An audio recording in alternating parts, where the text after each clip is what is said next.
Yes, guys, welcome back to another episode of the Adapt Performance Podcast. So, in today's podcast, we are joined by Ben Woolliss. Okay, so this is a part 2 with Ben. If you haven't listened to the first one, go and I think it's episode 2 or 3. So, go and check that out. In this episode, we're actually face to face. So, it's my first in person podcast, and that was really cool. It was different. I always try and make my podcast a little bit more conversational. I just want it to be a back and forth between two people speaking about a specific topic and just having a good chat with, elements of interviewing and that type of thing sprinkled in. But this one was, a little bit different. Being face to face, you can just read body language. You can see where things are going a little bit more. Online, you can still do that. It can sometimes be a little bit glitchy depending on like internet connection and all that type of thing. It's a little bit harder. But that's something I'm building on. That's something hopefully I'm getting a little bit better at. So yeah, this is the first one in person, which was cool. We were trying to figure out the microphone issue for a long while. We were troubleshooting that. But yeah, so I'm going to split this into 2 parts. Okay, so this will be 2 different episodes. In the first episode, some of the things we are going to chat through, basically based off of common questions that I get around combat sports, but also Ben put something out on his Instagram, just get some questions that people wanted to know. So we touch on those over the both parts. First episode, some of the things we're going to cover, some of his favorite fights and why. We're then going to go through when he's not being a professional athlete and he's not training, he's not fighting, what is he doing? What's the other side of the athlete?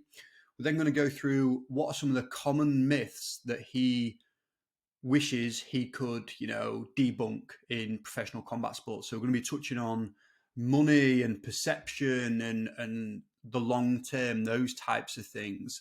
And then what was the other one we cover? And then the other one is if you could go back and tell yourself something 10 years ago, what would it be? What do you wish you knew around training or anything? So really good question, actually. I really like that because it gives you, it's basically a reflection tool, isn't it? So you can go back and think, okay, right, that was something I would improve. And then you just feed that into the present day if you haven't already. So I'm going to leave that there then. I'm going to stop waffling. Let's get straight into the episode. As always, give us a heads up if you enjoy this stuff, okay? Give us some feedback, good, bad, or indifferent. We love to know, because otherwise we're just going to carry on doing the same thing for forever, which could be good or bad. All right. So without further ado, let's get into the episode with Ben. Yes, guys, welcome back to another episode of the Adapt Performance Podcast. I'm buzzing because it's my first in-person poddy. So we've been messing about. We've been trying to sort out the fucking microphone. He's decided that he's not actually going to use the little ear muff thing. I don't know if you can see it. It looks like a little rat. Yeah, there's no way I'm putting that on. It looks smart. It's the opposite. Yeah. It's the opposite of smart. But yeah, so for today then, I'm doing something a little bit different. I've done a few Q&As for my one-on-ones, but I wanted to kind of get a little bit of an opportunity to get Ben to answer some questions, just because he's a little bit more interested than me. Good. It's one way to go about it. Yeah. So I'm going to kick us off with a nice, easy one, mate. Favorite fight that you have had so far? So it's pretty difficult to put a favourite one first because they all kind of have their own significance, It'd be easy to say like a big one, like Fighting on Glory or something would be your favourite, but that didn't really do anything for me, to be fair. Where was that? That was at the NEC in Birmingham. So that's like 16,000 seat arena, biggest organisation in the world at the time and stuff. And it was all right. It was good, but it would definitely want my favourite fight. I don't know if that's because I was fighting like some 6'3" monster, but it was Vinny, wasn't it? Yeah, or Vinny Church. But that was the Leonard, wasn't it? That was yeah, where they said his name from. Yeah. So I think it's like when people book a fight announcer, they look at them sometimes and like, will he get words wrong? Okay, I want him. So he's just people listening. So his nickname was Vinny the Oh Leopard. yeah. Vinny the Leopard Church. Yeah. And obviously, Vinny's going to be buzzing. He's fighting on Glory. It's a childhood dream. Yeah. Just as he's calling him out, Vinny the Leonard. I think he wrote something about that. He changed his Instagram name. That was what it was. Fair man. He was a good sport with it all. That's fucking ace. Yeah, that was good. But now, even like the world title stuff, like when I won that, as soon as I'd finished and I won, there was no emotion behind it. I was just kind of just ready for the next task. My favourite one was probably I fought Joe Himsworth on the road to Glory, so the precursor to actually get onto Glory. And I think that was my favourite one because at this point, I was not ranked anywhere in the UK. So there was like a list of 100 people and my name wasn't even on it. And I'd just come from Grimsby to start living in Hertfordshire. And it was like my first big fight with the new gym that I was with. And he was ranked like number 5 in the UK or something, like real established. He'd had like 20 fights. He was the Muay Thai Grand Prix European champion. So it was like my first real step. And to be fair, I was probably a big underdog going into that fight because I think it was like my 3rd pro fight or something fighting him. And he'd had like 20, real high ranked. And that fight, I just felt like I was just in a flow state the whole way through it. Everything was just kind of clicking into place. Evasion, like I just felt like in a real good flow state. And the reason it was my favorite fight is because that was my first stamp to say like, I'm here. Do you know what I mean? Like, it's from nothing to kind of like putting your name into. And after that, I was like ranked number 5 or something. You know, so like you jump this whole queue and showed everyone the level that you can perform at. Because I'd known what level I can fight at in my head since I was like 16. I was like, I'd look at these guys and be like, yeah, one day just give me the platform, give me the opportunity, and I'll show you. And then that was my first chance to be like, to actually prove myself, you know. So that was probably my favourite in that regard. Why do you think, or how do you think you kind of landed in that flow state? Because that's kind of difficult, isn't it? Because you're trying to piece together. If you knew what got you exactly there, you'd repeat it every single time. You'd be undefeated. But what's the thing? Do you think? Why? That I think maybe other fights I've had game plans and things like that, and I've had to try and fight a certain way. Whereas that was kind of the first time where I was like, just fight how you fight and you'll come off well. So like my fighting style is not very traditional. It's kind of like a big blend of all different types of things. But I would go into a fight previously with like maybe go in with more of a Dutch style, maybe try more of a Thai style. But that fight, I was like, just do you, compete how you compete. And that was kind of what took me into that because I would just do unorthodox things. But for me, it weren't really unorthodox because I do that every day in the gym. And I think just playing to all my strengths took me in a good spotlight for that, I think. I suppose from that then I suppose it's hard, isn't it? Until you've kind of felt it click all together, you don't know what it feels like otherwise. It's like you're always, it's a difficult one. I think, what was your kind of run up into that in terms of like a performance standpoint? Was everything clicking, or was it a short camp, a long camp? Was no camp? It was a long camp. To be honest, that camp had a little bit of, I wouldn't say rivalry, but we was fighting the guy from a gym down the road. And this was my first big fight for the new gym, Basement Martial Arts, that I was with. And then I kind of carried the weight of the gym on my shoulders because it was like gym versus gym for the local area. So I couldn't let them down in the sense of, I'm holding all that weight. So that camp was my first proper time, probably like pushing everything to the absolute limit. When I was dieting as much as I could, training like, it was just really something that could get me out of bed because I was holding so much pressure, which I enjoy that. I would rather like fight in something where I'm an underdog and there's loads of pressure and it forces me to get out of bed. It's 5 o'clock in the morning, you've got work later, are you going to get up and run or are you going to stay in bed? And those kind of fights, I'm like, I'm up. I'm just like naturally up and I'm running. I'm doing hill sprints at 5 in the morning when it's pitch black outside. Like that kind of pushed me up a new level.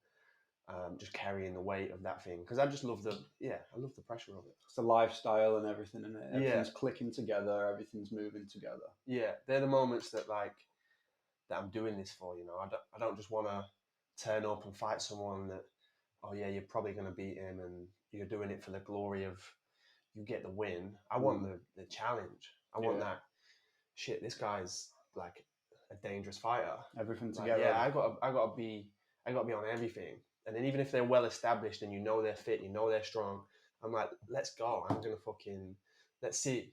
Do you know what I mean? Like, yeah, let's fucking see who's fit. Let's see who's strong, and that's the shit that I'm here for. Yeah, it's exciting. Yeah.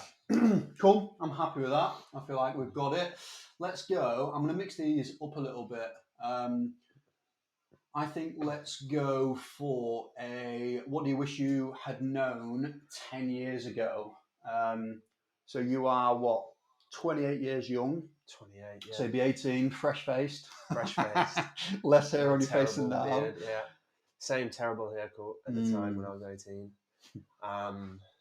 Yeah, so 18 years old. I'd had maybe 10 fights or something at this point. So still quite inexperienced. And what do I wish that I knew then? A lot of preparation and things like that. At that time, I was just still training really hard. I've always had like a good training ethos all the way through. I'll always bust my balls all the way through. But over the years, you kind of learn how to manage it all better. And don't get me wrong, even as I've gone through the years, there's still things that I've hit, and a couple of years later, you look back on it, reflect, and be like, yeah, that probably wasn't it. So I kind of wish, that you'd understand the training philosophies and not just, man, I'd train on no food. It'd be like 4 o'clock in the afternoon, but I wouldn't like fuel myself properly the night before. I wouldn't be hydrated. Just kind of the preparation of everything, you know.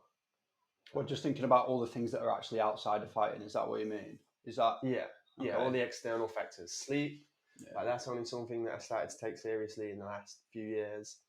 Didn't realise how much that affects me. I'd be just a typical 18-year-old, you know. You'd be up till God knows what time, wake up early because you've got college or something. You're running off 4 or 5 hours sleep. And you're just moping around, and then you're going through training and dragging yourself through. But you don't want to be dragging yourself through these sessions. You want to be fueled, and because otherwise you're just fighting fatigue. Yeah, you're just surviving the sessions. But we don't want to be surviving. You want to be thriving and making every step that you can, like shortening that span to excel as quickly as you can. I spoke about that. Was the last Q&A episode I did. I kind of spoke around every session that you train, you're always training at the expense of the next one. Yeah. So you could go super hard on a Monday. If you don't recover well the next day on a Tuesday, now you're 80%. Yeah. Okay. And that just follows on, and it just keeps going. It snowballs, it snowballs, it snowballs. Yeah. And the reality is, anybody that is a pro fighter, anybody that's a pro in any sport is training hard. They're all training hard. That's the shit that everyone likes doing. Everyone 100%. Likes going to the gym, and everyone likes smashing bags. Yeah. But it's all the other stuff. Can you stay disciplined with your nutrition, your sleep? You know, can you put your phone down at 10:30?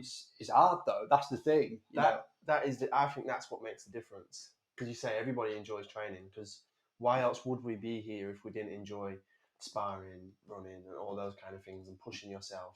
The discipline part is can you keep your can you be on top of your nutrition throughout the whole camp? Can you go to bed early? Like when it becomes like, I should get a good night's sleep tonight, or am I going to carry on watching TikTok till 3 a.m? It's like you say, the discipline to put that down and go. They seem super trivial, but that's the important stuff. That's really where discipline shows, I think. Yeah, for me.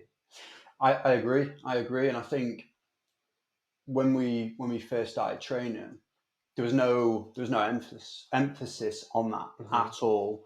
You know, but you know, it's always good looking. Well, it's looking back, hindsight. You'd be like, yeah, but you had a really good, strong training ethic that was built in. Okay, so the people we were around were really hard trainers, and that's great. And you might not always have everything, but I suppose all you can do now is just focus on those things and push forward. Yeah, you just learn through the lessons and then just use them to your advantage as you go. obviously in an ideal world, you'd have somebody who's experienced those things and can pass on the knowledge. So as I say, you skip through them things that are maybe not necessary to learn through trial and error, but that's just what it is, everyone's on a different journey. And there's the bias thing as well, isn't there? Like if something's worked well for you, you pass on that thing, and before you know it, it becomes like a super concentrated direction. One of the guys who I had on a few podcasts ago, he's called Tim Stevenson. He's a shoulder guy. A few dislocations in rugby, and he's got to a point where he's a really good shoulder expert. And one of the things he really loves is like calisthenics and bodyweight training and gymnast and that type of thing, because that really helped him. And he said, I have a bias towards that. It might be right, it might not be right, but I know it's worked for me, so I'm going to push that. And then he gets to the whole nother ball game, doesn't it? Trying to figure out, well, actually, can you look at things in a balanced way, take the good, and use it with context? Yeah, that's a big thing. And you get that a lot in martial arts and stuff, because if something's worked for somebody, they're like, I know this path goes A to B and it gets me to where I need to be. But not everybody's path is going to lead there. And that can be a whole range of things, through the way that like an athlete reacts to a certain stimulus, whether their body shape and their athletic abilities. You could have someone who's extremely athletic and somebody who's not. The same route might not get you to this position because you was athletic and maybe you got away with certain things that they need to be super technical about. They can't just explode out of a position. They need to know every small step, and goes like they need every little intricate bit of that, because they don't have the athletic ability to explode through stuff. So I think on a coaching term, you have to kind of lower your ego enough to understand that not every thing that you have learned is going to be right for everybody. You have to get such a broad understanding of different paths to start playing it out and understanding the way that other athletes respond to certain things and help guide them in that way. As opposed to, because what I don't like is if I go to a gym and someone's like, this is how you jab. This is it. And that's the only way. And it's like, okay, cool. If you would say that to take Muhammad Ali and Mike Tyson, two extremely great legends in the sport, you teach them how to fight the same way. You teach Muhammad Ali to fight like Mike Tyson, you don't get Muhammad Ali. You get Muhammad Ali, teach him, same thing. You're not going to get them those things, because they're going to excel in different areas.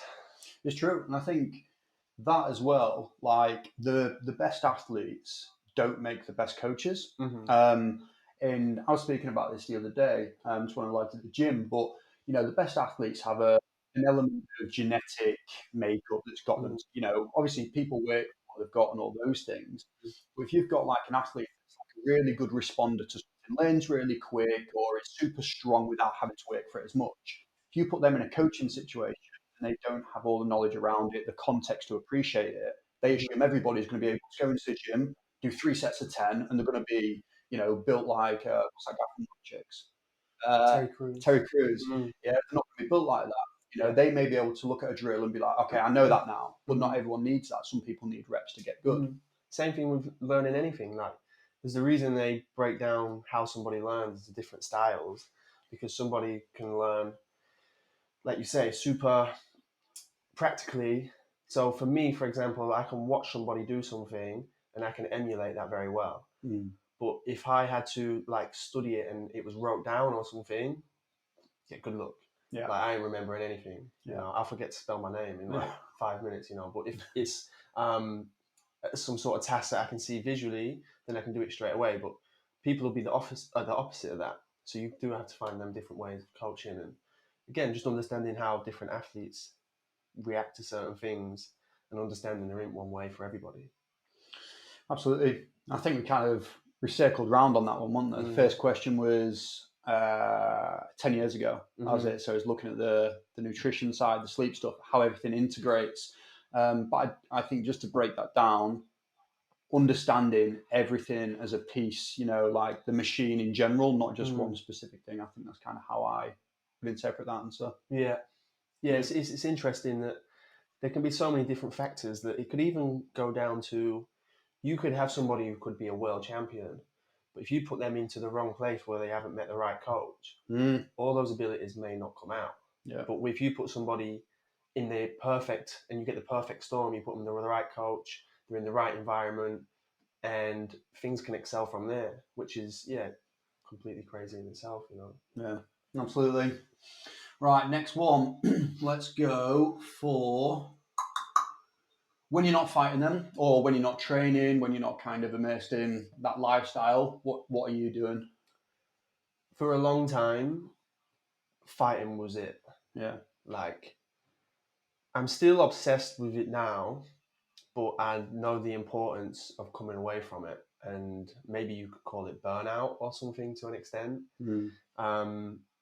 So yeah, if I wasn't, it sounds cliche, but if I wasn't training, I was training. Like, I'd be doing everything that I can to train, and I'd be overtraining.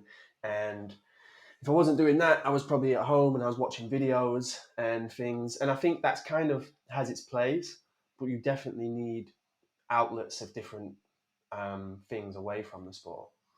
So whether you find whatever you could enjoy, if it's like I like to go out and skateboard when I can, or surf, or go away, go watch films in the cinema, and just try and get things away from combat sports, because otherwise I feel like over the years it becomes too much and you kind of lose who you are in a way, that your identity becomes fighting. And I don't want my identity to be fighting anymore, because if fighting gets taken away, which it definitely can, whether people get injured or they have medical problems or something, as soon as you realize that's a reality, and you see it a lot with world champions and things like that, they get that taken away and they get lost. Yeah. And they're like, fuck, who am I? And you see them kind of go off on these weird tangents, or maybe they fight for too long. They should be retired, but they keep putting themselves on the line because they don't have anything else outside of that identity. So you kind of need an identity away from combat sports. You want something that, you want it like combat sports is something I do, it's not me. Yeah. If that makes sense. Yeah, absolutely. So away from that, I just try and find things that I genuinely enjoy. Like I say, they're still active. I don't like just sitting around too much because I get restless. But like I say, I'll go on walks. I'll go skateboarding. I can surf when I want to surf, and just things away from that constant repetition. I also think having something where you can be a beginner again is quite 100%. good. Yeah, because you're at the stage where walk into most gyms and you'll be within the top 20%, whatever. If you're in the best gym in the world, you'll be in the top 20% of skills. You know, I think just having something like skateboarding, surfing, learning a new language, something like that's cool. Keeps you humble, that type of thing. Definitely. It just reconnects you to what it's actually like to be a beginner, and I think it re-sparks you to remember how to learn things, because maybe you forget that kind of stuff. But the other thing is, I keep going back to coaching aspects, but like sometimes when you've been involved in something for so long, so if you've been coaching for 10 years for strength and conditioning or fighting or something like that, you forget what it's like to be a beginner again. So you may think, okay, they need these positions to be able to throw a jab, for example. But fuck, someone walking into the gym for the first time might be petrified that they've got the right like shorts on or something. Do you know what I mean? Like if you do something for the first time, like you go surfing for the first time, you're conscious like, is everybody else wearing like a long sleeve rash guard? Do you know what I mean? Like think stupid things that you won't even think about when you've been involved in that gym for that long. You're just like, yeah, we're going to work on this, but there's so much that's going on when you become a beginner again.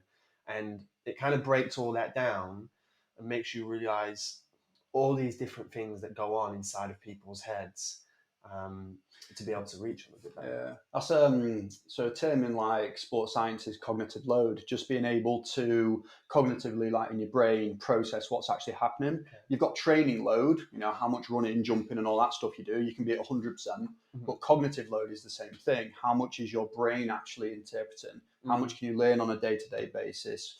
Your pressures in and out of the gym, same thing. And I think that's super interesting from like a coaching standpoint. How do you structure sessions or a week and that type of thing where, okay, if we're going into a new training block and there's going to be a lot of learning to take place, potentially I'll give you half of stuff you already know really well, so you can focus on actually learning a new skill for the other 50. But what I thought about then when you said about the rash guard, I started learning golf. Go a big golf guy now. I'm absolutely shit. But full beginner, and I went to play 18 holes with some of the boys, and they all take the piss. Obviously, we're all having like shit talk with each other. I say to him, right, what do I need to bring? First 18 holes. One of them was like, right, so you need to bring big bath towel. Bring a big bath towel. You need that and a trowel. And I'm like, fuck, I ain't got a trowel. For anybody that knows golf, they've fucking had me. You don't need a trowel for fuck all. Yeah, see, you say that, sorry to interrupt you, but like, I'll turn up. I'm going to turn up with, next time I go to golf, if I ever go, I'm going to turn up with a bath towel, and I don't even know what a trowel is. It's fucking, you know, spin it. It's a small one, but yeah, it's exactly right. I think being a beginner again is just so good for learning. Just take being an athlete off the table, just being a person that is progressing in something. It's super important. Going back to one of the kind of phrases you said before, what you kind of mentioned, burnout. Is that something you've experienced? Have you been on the edge of it, or have you generally just never? Has it never really been a part of what you do? It's never hit me in the sense of I felt burnt out and I don't want to do it anymore. But I've definitely got to the point where I say, like, I feel like fighting is my identity. And I guess that can be a burnout in itself, that you've become so engrossed and involved in something that it's all you're doing, all you're thinking about. And like you say, your whole identity is, oh, I'm a fight. I compete in this, and that's all your identity is. Because then if you lose, you've lost as a person. Oh, trust that. Then it becomes like I say, I love pressure, but that is like you say, that becomes your self-worth. Yeah, your self-worth gets put onto that. You're a shit person. If you lose, you're a loser. Yeah, and not everybody thinks you're a loser. Not you went into a competition and you didn't get the nod, and you're still exactly the same person when the sun rises in the morning. Your family will still love you. All that same thing. Yeah. But we kind of spoke about this a little bit before we're going through the questions, and so it's kind of hard, Nick. You don't want it to consume your every waking moment and who you are as a person. Is that the thing that makes a difference when it comes down to it? Is the, and this might be a controversial thing, but is the person that can throw everything at them, willing to die in the ring, willing to give up everything? Are they the winners? Are they the champions? Who knows? Yeah, I say that on the perspective of being in it and then coming back out of it. Yeah. But I don't know if you need to go in it to come out of it to appreciate where you need to be able to go. Like the obsession that you do need to be able to put in. Because I've done it for so long in that regard, I don't know if that just unlocks a certain part of your brain that you can go to. It's like, okay, I've got 6 weeks. I'm just going to go into my dark hole. Yeah. But if you've never become obsessed, have you got that dark hole that you can go into? And is that necessary for you to prepare? Yeah. So I don't know if that's kind of me being able to go through it and then come out and think, oh, I don't know if that is good, but it may have been. Yeah. And that maybe takes a little bit more thinking to properly understand if it is right or not. But and I don't think we'll ever fully know the answer for that as well, because you'll have people at the top that are on both ends of that scale. I think you'll have people that manage to have a really balanced lifestyle across the board. But something to ponder there, isn't it? Yeah.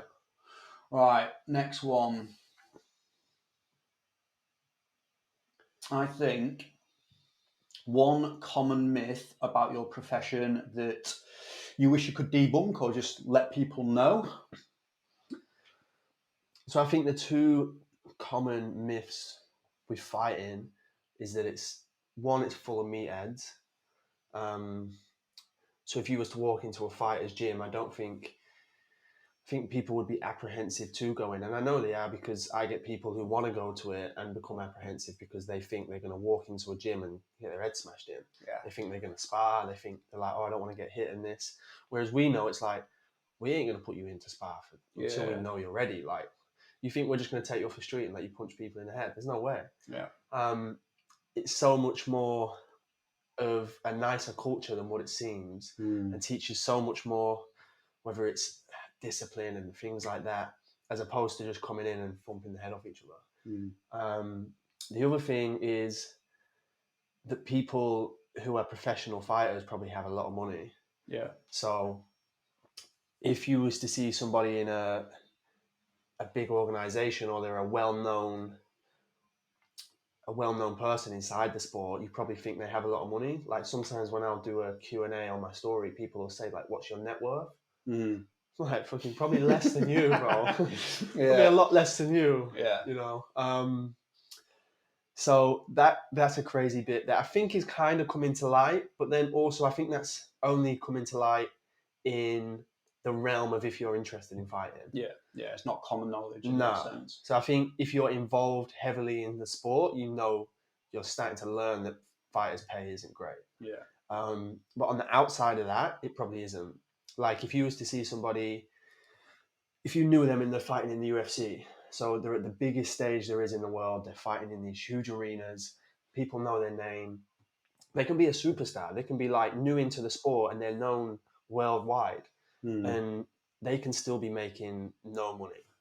Like we spoke about it before, and I was briefly breaking it down, that if you was to go to the UFC, commonly the thing that you get signed on is called a 12 and 12. So you turn up to the fight, you get 12,000 US dollars, and if you win the fight, you get 12,000, which I hate as well, because same again, You're worth. man, Yeah. you lose a fight, guess what? We're taking half your pay. You can't feed your family and you're a shit person. Yeah. Fuck. It's just like double whammy. Yeah. You want to set up a trail for someone to like go into a spiral of depression, go and do that. I'd much rather it be less and you take it home every time. Yeah. Because obviously it is a game of who is the best, but Christ, people need to eat. But yeah, even there, you think, oh, what, you fight for 15 minutes and you get 24 grand? That must be hard. It's like, bro, there's so much to go into that. You get taxed initially on that. So you take your tax away from that. If you're fighting in the States or something, if you get taxed 20% or 40%, that's a huge cut. That's nearly half that money gone. Mm-hmm. So even if you say 10 grand comes off that, you've got 14,000. Your management will take 20%. Your coaches will take between 10 and 20%. So that's another 40% maybe. So that 14 then becomes, even on a good day, say 10 grand again. You translate that 10, 9, 8 grand into English pounds. You're looking at maybe 7,000. And then you're getting £7,000 for a fight, and maybe you can fight 3 times a year. You say maybe you're making 20 grand, but you're supposed to be the elite of the elite, fighting in the biggest stage in the world. You're fighting in packed arenas. You're supposed to be a superstar, and someone who works down, not that working regular jobs or something to be looked down at, but the difficulty to be able to get a job at Tesco compared to become a signed fighter for the UFC, which is like 1% of 1%, the difficulty of those lines. But you can come away with 20 grand a year, and somebody working down the supermarket just stacking shelves, which we can all kind of apply for, is just making the same amount of money. It's mad, mate. And I think, I suppose that's where the sponsorship side of things is so important for a professional athlete. If you're allowed them, I know some organisations cut it out and are really harsh with it, but it really does make the difference in terms of being able to chase your career and push to that next level. Massively. Then that's where sport turns into, you have to be a good athlete, but you have to be an incredible athlete to get to that level. And you also have to become a media guy. Yeah. You have to be able to speak in front of a camera. You have to be able to, at this stage in life, create content and have a following and be able to go and jump around and do all these media things, because those two fighters may be able to get paid the same thing, but one guy just wants to fight. Yeah. And it's like, yeah, cool, that's what we do. One guy wants to fight, understands the importance of media, and builds a huge following. Now you've got two different things. You've got one guy who will reach his friends, and good luck if they're going to like buy your sponsorship stuff. And you've got one guy who can reach 1 million people a week. Yeah. Both people will probably get paid the same from sponsorship, but which one they're going to pick? Yeah, for sure. It's rough as well, because you know, like the creative side of putting stuff out is difficult.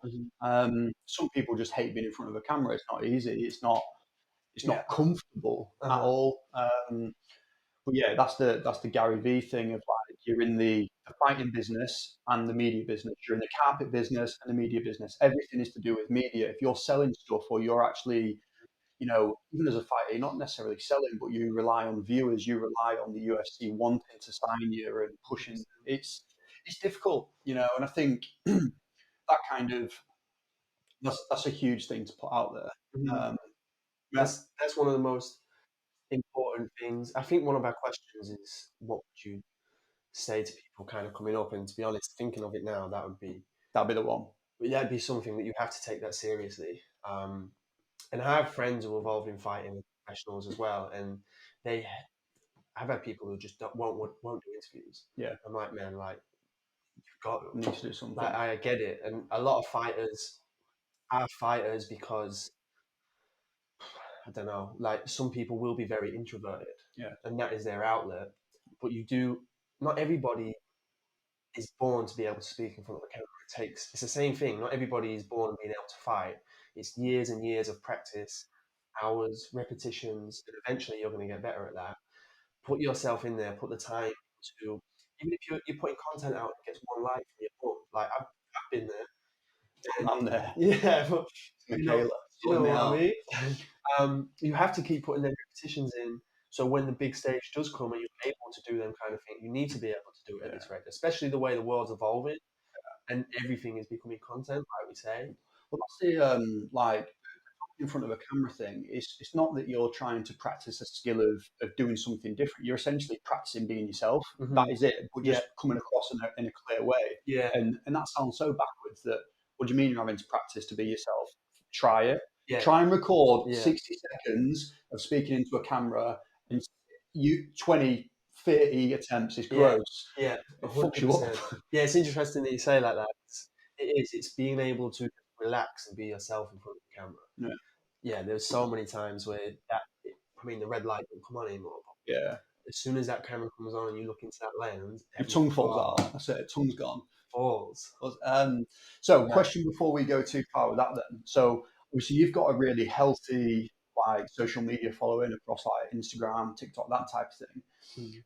How much, just the social media side, not speaking about the academy, how much time would you say you kind of spend on content?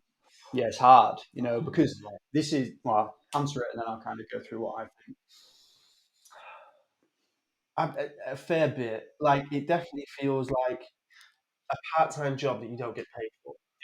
You putting in, so you've got the first step, which is thinking about content you want to make. Mm-hmm. So that could take you between 5 minutes if you get an idea in your head to sitting there and just thinking like, what am I going to film? Yeah. You've got the actual filming. You're getting used to, as you say, anybody who's tried it, as soon as that camera comes on, filming your first video could take you hours, genuinely hours.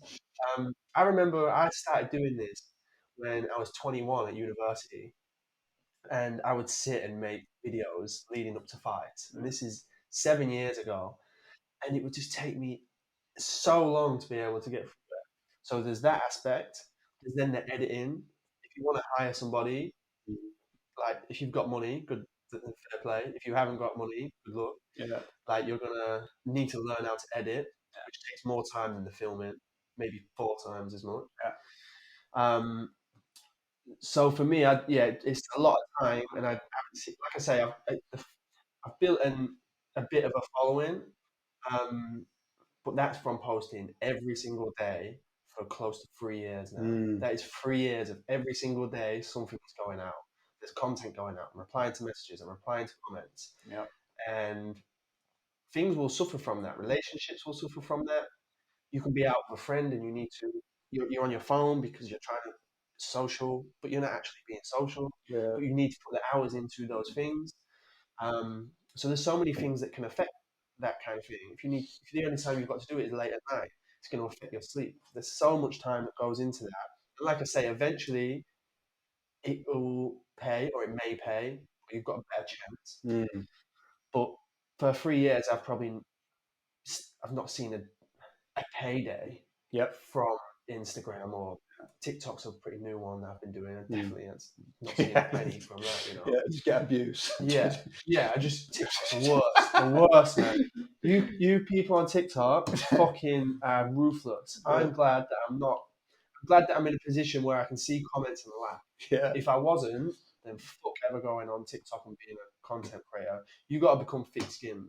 I don't get a lot of like arguments or hecklers or anything like that. Yeah. I've probably had less than 10, and Yeah. you know, I haven't been doing it too long. Yeah. Oh, first time, Mm. fucking, you might as well just cut my heart out. Yeah. Like it killed, you know. And like you start thinking, oh, fuck, should I have done that? Do I really want to post again? Yeah. Do you want to put yourself in that situation for that to happen? But the thing is, the loudest boos come from the cheapest seats. Yeah. It's always people. You go on Ben's TikTok, it's Mhm. either got no profile picture or that it's always the same thing. Yeah. The thing that I think of is like, for me, I could never go onto a profile. Not that I haven't got the time, because I've got a bit of time. So I know a lot of people say I ain't got the time to do that. I've definitely got the time to sit on someone's Instagram and write bollocks if I want to, but I just never would. It makes no sense. Makes no sense to write and just call someone, like, make the time that it takes to make an account, fake profile, put someone's comments and call them all the names you can think of under the sun. I'm like, that just doesn't sit with me. So if you're like, if people are doing that, they're an absolute lame. So you can't take criticism from that. And there's so many quotes that you'll hear from other people talking about this, like, don't take criticism from people that you won't take advice from, and things like that. But There's there was the Kevin Hart podcast.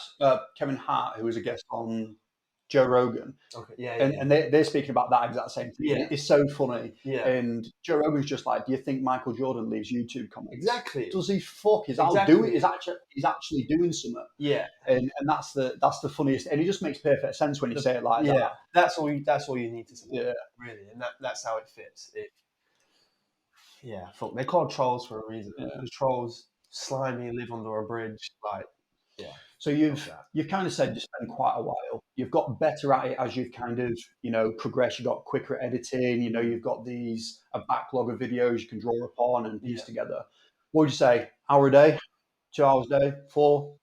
Started as more, but and again, imagine starting something and then being 3 years down the line of doing it every day. Yeah. You're gonna be better at it.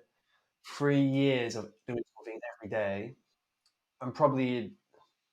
So I sat in Starbucks this morning for between an hour and a half and 2 hours, and with that created my content for the day. So between an hour and a half and 2 hours maybe, and that's not even the filming. That's already having the things ready, editing, and now there's all things like you've got to add captions to your thing, and there's all those kind of things. But between an hour and a half and 2 hours a day, you add that over 7 days a week, you're at 14 hours. It's a part-time job. Yeah, absolutely. I'd probably, from like an S&C standpoint, I'd probably say it's about the same. Mm-hmm. You know, just like putting a carousel together of fucking pick a topic in S&C. Okay, you go away, you do a little bit of research on it. You might know, okay, what are the mechanisms behind strength training or cardio, whatever it is. But you still want to double check and make sure the content you're putting out is right. There's the design side, okay, that takes you fucking ages. Pissing around with text and all that. There's then putting it onto your platform. It takes probably an hour and a half, 2 hours. Do you ever? This is kind of falling off this question, but kind of relative. Do you ever feel like you get an imposter syndrome even from when you're posting things? If you should be posting the things you're posting? Yeah, I think so. There's sometimes it doesn't happen. Right, let me think. When I first started, fucking stress. I can remember being on the phone to Mike at the time. I was probably on the phone to him for about 3 hours, and we was going through what my first ever post on Instagram was going to be on my professional Instagram, Jordan Webster Coach. Ages. We wrote out the caption. It was long, and all that was like, "Hiya, this is my name. This is what I do. This is what I hope for the page." And it was the worst stress in the world. I was excited, but it was like, "Fuck." But I still get it now. But I feel like I'm just going to do it anyway. Yeah. I'm just going to do it anyway. Like, what is the worst that could happen? Yeah, that is one of them. Because there's some really good coaches, and this kind of fills me with a little bit of confidence as well. There's some really good coaches who I respect. Some of the S&C guys may know him, like what's his name? Bloody, here we go. Pat Davidson, Christian Thiebaudou. They spoke about some of the times they've put out information Mhm. that was so wrong and they got Mm. heckled and they were like, fuck it, it was bad in that week, but after that I got over it. And they're like front runners, they're like pioneering Yeah. S&C, and they're like, I get shit wrong. And I put it out there, but I like putting my ideas out there because it gets critiqued, it gets stress tested. Yeah. You think of any like how science works? Like you make it's all assumptions and things like that. So you make an assumption now. 10 years later, data changes. That becomes irrelevant. So Mm, what you say today could be right. That's the thing. It could be right now. In 5 years' time, it may not. mm, So there's kind of those things that add into factor as well, especially with strength training and strength and conditioning is a lot of science based. yeah, yeah. Sports science for a reason. Yeah, absolutely. There's a book. It is Black Box Thinking. Mhm. I don't know if did you listen to it? I think I bought it, but I don't think I've listened It's a to long one. it. Yeah, It's a long one, but that yeah. basically speaks through. So black box thinking is around the concept of airplanes when they go down. There's a black box on the airplane which basically stores all the information of what went wrong. So you can basically build that into the system next time to make sure Mm. it doesn't happen. So the only way you progress from bloody, flying a ship plane 200 years ago to Mm. now where it's probably the safest mode of transport is through failures. It's Yeah, through that black and box and feed it back in. having the not the confidence, but enough letting your ego go to know that there was a failure, recording it and looking at it and Yeah, going back, yeah, not pretending that it didn't happen. Like absolutely. imagine if that was never a thing, and every time a plane went down, they were just like, shut, Yeah. just yeah, next one. Putting this into bloody fighting talk, mate. Like, if you were so scared of being hit all the time, you'd never Mhm. throw a shot. Yeah, That's it, And how good are you getting if you never throw a shot? yeah, You're scared of getting hit. yeah. Which happens, It does happen, happens all the and time. you have to break past it Yeah, though. yeah. You have to people freeze in their moments, but as soon as you kind of keep putting yourself in that situation, the more that you realize you can handle that, and it's just Yeah. you're not made out of glass. You get punched in the head. Like you go swimming, you're gonna get wet. Yep. Yeah, Like for sure. you know. So building on them, so we spoke through social media. So that's kind of the front end of what people see, and I know the answer to this one already. What about the academy? So you put together this academy. How long does that take to put together? Because we've spoke about how sick it is. The people that have come on, compliment on how integrated it is and how much detail goes in. How much are you spending time wise on that? I've spent the best part of 3 years Mm. going into that to get it to develop. Um, there's so much that have gone into that. I wanted to create a product that is like I've put my whole heart into. Like the same thing that if I'm competing in something, I will never half-ass it. It's going to be every part of me. Like I can't half-ass something if it's actually going to have my name on and stuff. Mm. Um, so I mean, for the academy, it started years ago. I had the idea, and then it just slowly develops, and you start putting work in, and that is the same thing as like social media. Like if I collect the hours that I've put into social media growth, where it's 14 hours a week for an estimate, you do that over 52 weeks. You're starting to look at 500 hours. You do that over 3 years, you're looking Mhm. at 1,500 hours. Probably the same as going into the academy. Like, and the same thing, I created it for myself 10 years ago, Yeah. 12 Yeah. years ago. A Yeah. place where you can be confident in the content, that you know it's battle tested, Mm. you know that people have put their heart and soul into learning those things, you know that it's going to be correct for now. Mhm. But fighting kind of is always it's It's the right weapon at that time. yeah, yeah, and there's always going to be things like that going on. Um, so yeah, I've put my life for 3 years into that, and obviously as it comes closer to websites developed, you're making sure everything's there. Like a lot more time goes into it.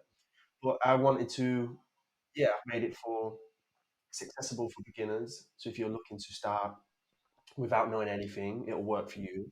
If you're a hobbyist who enjoys it and wants to excel your learning, it's right for you. If you're a professional fighter and you're looking for things that's going to excel your sport in the ring, whether that's techniques, it's weight cutting, it's mindset, there's going to have a thing for you there. And to be able to develop a thing like that, and like I said, to put my name on it, I want to be proud of it. It's taken a while.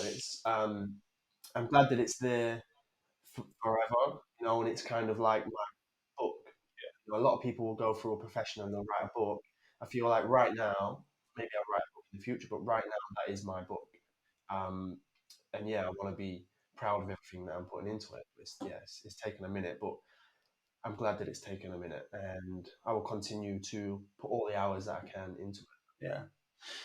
I've spoken to a few people because we have like a few similar followers and that type of thing. So some of the guys that are on the academy speak to me about S&C stuff and just kind of pick my brains around the program and how they're kind of balancing things. And the feedback that they've been giving is absolutely sick. And I've told you that, and I'm like feeding everything back to you. Ways we can improve things that are working super well. New techniques. What do they want to see? What's going?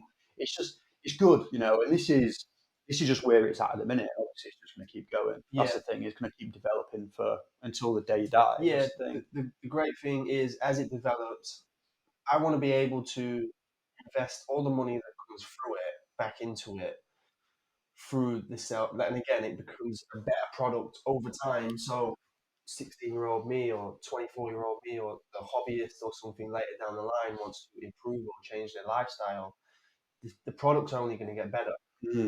Um, so for me, it's something that I would keep reinvesting in. And as you say, the feedback, every time I get a piece of feedback from it, I take so much.